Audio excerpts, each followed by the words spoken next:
Kak, tolong dong jelasin gimana skema prankingan. Nah ya, terkait dengan prankingan, aku akan kasih tahu gimana sih skema prankingan untuk P3K Tenaga Kesehatan. Simak videonya sampai habis ya. Oke teman-teman, berhubung karena banyak banget ini yang nanya, Kak, gimana sih sebenarnya sistem untuk prankingan dari P3K 2023 ini, maka aku akan buatin video ini khusus untuk ngejelasin ke teman-teman, dan aku ngejelasinnya ada landasannya. Untuk per tahun ini, teman-teman P3K Nakes ini bisa berpatokan pada Kepmenpan RB nomor 648 tahun 2023 gitu ya.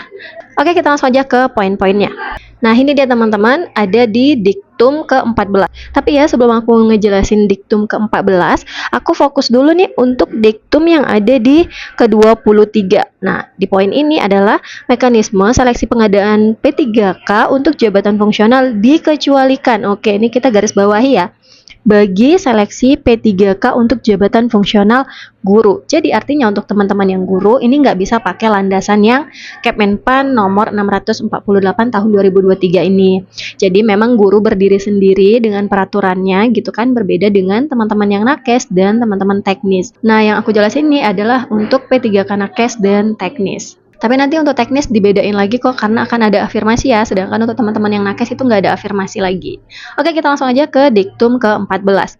Peserta pada kebutuhan khusus dinyatakan lulus seleksi jika berperingkat terbaik. Oke, jadi kalau ini udah sempat aku singgung di awal-awal kemarin saat Kepmenpan ini terbit, bahwa untuk teman-teman yang formasi khusus ini tenang aja, nggak akan kena passing grade, jadi tinggal di rankingkan aja sesuai dengan formasinya. Jadi kalau misalnya di Puskesmas A, ini formasinya ada 1 orang gitu ya, ternyata setelah di ranking itu ada nilai tertinggi 500, anggap aja ya, misal 500, maka dia otomatis akan menjadi orang yang mengisi kuota kebutuhan formasinya. Tapi tenang dulu, ada diktum ke-15 yang ini membuat teman-teman non-ASN ini agak ketakutan, karena jika sudah ada XTHK 2, maka teman-teman yang di dalam formasi tersebut harus bersiap kalau misalnya ternyata mereka ikut ujian dan mereka akan diprioritaskan untuk terlebih dahulu. Nah, terlebih dahulu mengisi kuota formasinya. Jadi, untuk yang kebutuhan khusus ini tinggal dicek ulang apakah ada saingannya yang juga mendaftar di formasinya, tapi beliau adalah XTHK 2. Kemudian kita langsung ke diktum ke-16. Nah, ini dalam hal ini kebutuhan khusus yang belum terpenuhi. Jadi, oke, ini kita tandai ya. Jika kebutuhan khususnya tidak terpenuhi, maka kebutuhan ini bisa diisi nih oleh peserta tenaga non-ASN yang berperingkat terbaik. Tapi kalau ini kecil kemungkinan ya, karena nggak mungkin kalau formasi khusus itu sama sekali yang nggak ada yang daftar. Tapi kalau memungkinkan ternyata tidak ada yang mendaftar atau ada yang mendaftar tapi tidak pergi ujian gitu ya, jadi kan artinya kuotanya tidak terpenuhi, maka ini akan diprioritaskan untuk peserta non-ASN yang berperingkat terbaik, akan dipindahkan ke kuota yang kosong itu tadi atau kebutuhan khusus yang tidak terpenuhi. Kemudian kita lanjut untuk yang formasi umum. Jadi untuk teman-teman nakes yang formasi umum, ini dinyatakan lulus seleksi jika memiliki nilai ambang batas dan berperingkat terbaik. Jadi harus tetap lolos dulu passing grade, baru misalnya nilainya adalah nilai tertinggi, maka dia yang akan mengisi kuota kebutuhan formasi umum ini tadi. Nah, dalam hal misal kebutuhannya tidak terpenuhi nih untuk instansi daerah dulu ya. Nah, ini bisa diisi dari pelamar dengan jenis jabatan, jenis kebutuhan, dan kualifikasi pendidikannya itu masih sama.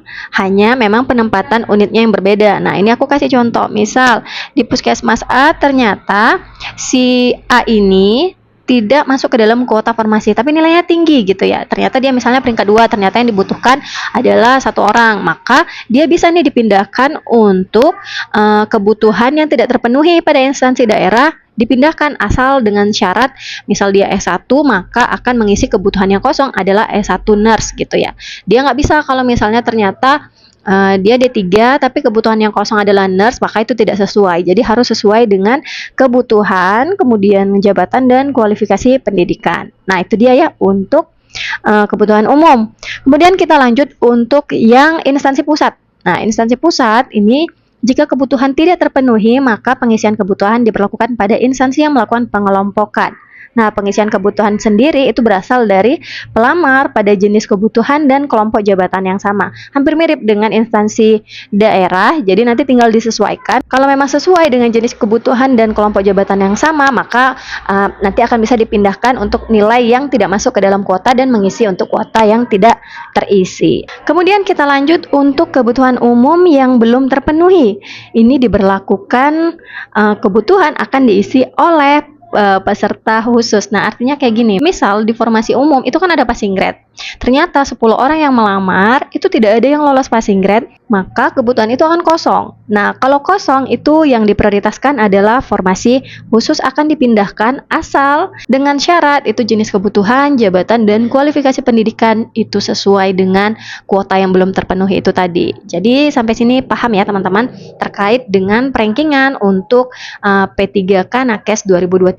Dan untuk yang teknis kurang lebih hampir mirip, cuma kalau yang teknis ini nanti akan ada afirmasinya ya gitu ya, karena aku juga agak kurang ngerti sih untuk yang P3K teknis, jadi aku fokus di P3K Nakes. Oke, semoga bermanfaat, semoga sukses, dan siap-siap kita akan menunggu nih pengumuman resmi untuk teman-teman yang akan mengisi kuota pada P3K tahun 2023. Buat teman-teman yang belum lulus, jangan berkecil hati, nggak apa-apa. Nanti kalau misalnya tahun depan ada lagi, semangat untuk nyoba lagi. Oke, kayak gitu aja ya.